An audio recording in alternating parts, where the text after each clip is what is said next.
Une situation d'urgence dans des écoles privées de la cité côtière de Mwanda, dans les provinces du Congo central. C'est lundi 7 octobre 2024, aux environs de 10 heures juste. Généré par les parents paniqués qui venaient récupérer les enfants à l'école, partant d'une rumeur que les enfants sont menacés par les enfants des écoles publiques. Une situation que la patronne du territoire, une héroïne, Madame Amina Panda Kanilaka, a calmé, contrôlé et éclairé la population.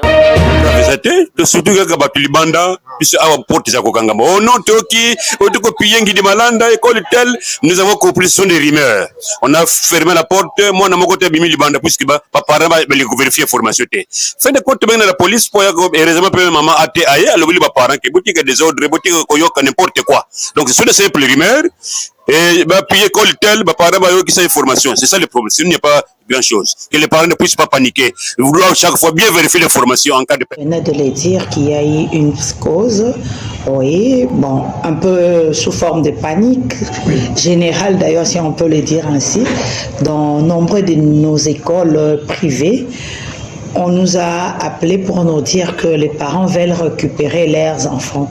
Et ils n'ont pas compris. C'est peut-être une personne qui a tout fomenté. Et vous savez, les mensonges, c'est comment dirais-je, vont si vite que la vérité. Alors, nous avons été dans nombre des écoles de la place pour leur faire comprendre que non, c'est juste une petite panique parce que il n'y a eu rien de grave et dans nombre des écoles d'ailleurs le préfet ont refusé de pouvoir libérer les enfants pour la simple raison que les enfants étaient en train d'étudier et il n'y avait pas de problème, c'était juste un mauvais vent. J'y étais sur place et j'ai rassuré aux parents, ceux qui étaient avec moi dans des écoles ont été rassurés, ils ont bien vu, d'ailleurs j'ai posé la question pour dire que bon, je vous vois ici, vous êtes parents, qu'est-ce que vous êtes venus faire ici? Oh, récupérer mon enfant. Oui, vous êtes venir récupérer votre enfant, mais qu'est-ce qu'il y a? Je n'ai pas compris. J'ai vu seulement les gens dire que non, il y a un problème à l'école des enfants, tout ça. C'est pourquoi je suis venue. J'ai rigolé, on a rigolé tous ensemble. Ils disent, non maman, vous avez raison. Prochainement, je ne veux plus revenir parce que Nakoya rejoint AVC. Vous voyez? Donc, il faut parfois éviter d'écouter le bruit de la rue, il faut le dire ainsi. On est en train déjà de démanteler ces réseaux-là. Il y a 2 ou 3 qu'on a pu identifier. On va interpeller des gens bientôt là, d'ici 1 heure ou 2 heures. On est en train d'interpeller tout ce monde-là. Et il n'y aura que vous, les journalistes, qui viendront après pour dire que non, qu'on doit leur relâcher et qu'on sort, pendant qu'ils veulent déstabiliser le territoire, simplement parce qu'ils sont mécontents, ils ne veulent pas que les autres enfants puissent étudier. Et ce sont des koulounas, parce que c'est des comportements inadmissibles.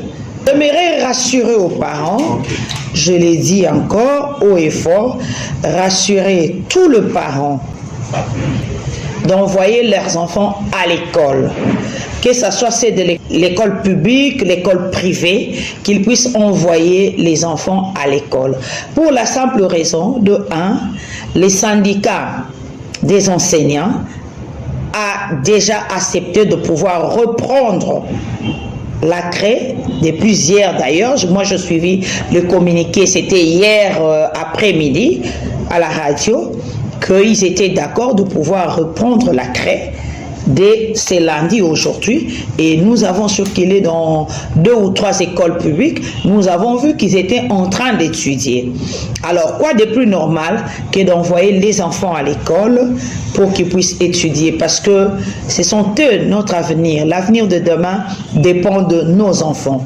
Nazali koyebisa na baboti lokola biso que bana na biso il faut batanga totika bango batanga na kimia ya solo ezalaki mwa makelele mwa ndungu pona bato oyo ya mitema mabe nde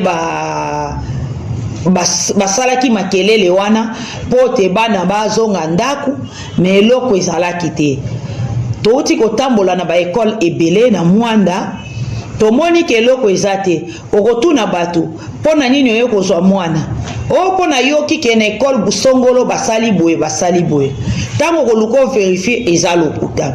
Donc bato babimi kaka likolo ya loyenge bamisusu e baparent baki kozwa bana likolo ya loyenge eza malamu te, eza kodestabilize mpe bana na biso. Nazali koyebisa baparent bayeba ke même école publique baekolo tobengi ya l'État basi bazongeli kotangisa po syndicat na bango esi elobaki bazongela pe eza na baekolo bandimaki totamboli pe tomoni bao bazosala ndenge wana makelele wana ezali bakuluna tokobenga bango pe tosi toyebi banani na banani oyo balingaki babamba mwa libanga oyo balingaki basala désordre kala mingi te la police kutu ezokende kokanga moko na moko oyo babandai kosala désordre koluka kobenga na bana bato na classe mais na baekole ebele tomonaki ke bapréfet baboyi kutu kobimisa bana balobi tokobimisa bana te po eloko eza te bokozwa bana mpona nini. Alors tolanda loyenge te toteyaka bana po bana baza avenir na biso ya lobi toza na besoin na bango soki bomoni mutu azosala désordre ndenge wana bosignale biso l'État ekokweya na ye akozwa mbando na ye. Sukabubia itangu tumanise kusala salut rapport tumbaka information puisque funke ba toute information na tangu nyonso ke na kati ya cité batmosi kina na ngindo ya imbi bakina kutambola na ba école samna ku perturber ku pekisa bana batanga fe tangu fumu kumbaka information ina anikuza bokila ba collaborateur nandi na ba policier et tuza kita na ba école ina samna ku vutusa ndemana. Effectivement, comme avec le français, il y avait plus de peur que de mal. Bien, moi, c'est bien, mais tout à l'heure, parents, les fous, quand on va porter à l'école, et tant que maman qui pose la question, ni nous zone, tout le monde croit que mon boulot que là, il y a besoin de la cabane. Est-ce que tant que maman me pose la question, est-ce que nous mon boulot qu'elle est, mon boulot qu'elle est?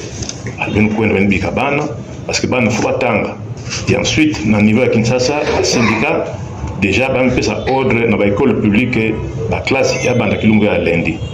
Et betu fumu mama betu munu fumu tambo na l'école mingi et l'école publique même on a que ba cours mais bande ba leçon bande que nous tanga bika bana tanga benulanda ve makelele ina parce que musala makelele ina ya lovunu et kaka samna kotisa balangana na kati ya bwana mais sinon na kati ya bwana ndemba maike donc ngena ko sire ba para ba tinda kwa bana na wina dizina ya mama d'une certaine territoire mutindo yana kati kutubawa bikino basire ke ndema makele et bien musa imbi keleve bakwenda batanga surtout que na kati ya ba école ba maîtresse ba maître ba professeur bakele bana kuvingira bana et pour preuve que ba ina kotana na souk na kati ya ba classe bakele et ba école ina kena bien clôturé bakanga ba porte na bao bakuzaka autoriser ve ba parama bakabana et bana bakuna ti tango ya sorti bakibima problemos keleve ndema makele et bakanga kutanga tindu mama d'une certaine méthode que batunyo sina kena pour sosa pour côté ça désordre na kati ya bwala ba service de sécurité que mutambola et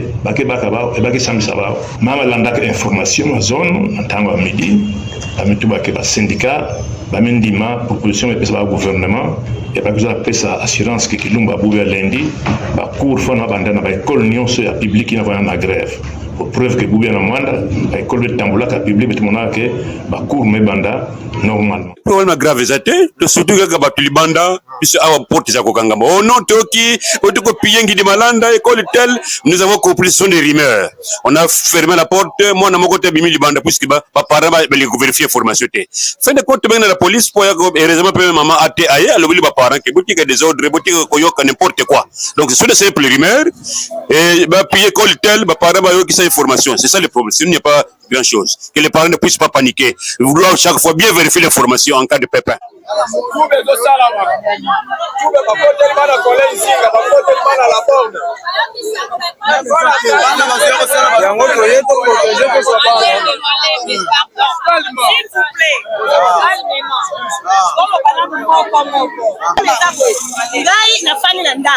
namoni bana bauti na école ya privé na makutu na chez Michel babimisi bana bazokima mbangu bana ya école ya l'État bazokotela bana privé kobeta kosala des autres yango tofuti batike toye po balobi tina cité awa bana donc trouble eza makasi sino ngai na ye nakuti desordre te nde na telemi awa te tokuti yango nde tobisiko bapara nde bayobi na befele nde baye école la borne yoka s'il vous plaît les ordres exacts botika bana batanga pour encourager loko wana parce que même bana école ya l'état ndenge bolobi syndicat nga nalandaki communiquer na TV bolandaka TV basi balobi ke bana bazonga classe bolandaki yango bana bazongi déjà classe tozosala batour d'école bana bazongi déjà classe bolanda te bao bazoba mama bangana baza bakuluna bokanga bango eza bakuluna bobenga la police ekoya so problème botika bana batanga bana baza avenir ya lobi toyokani bozonga na bino ozokende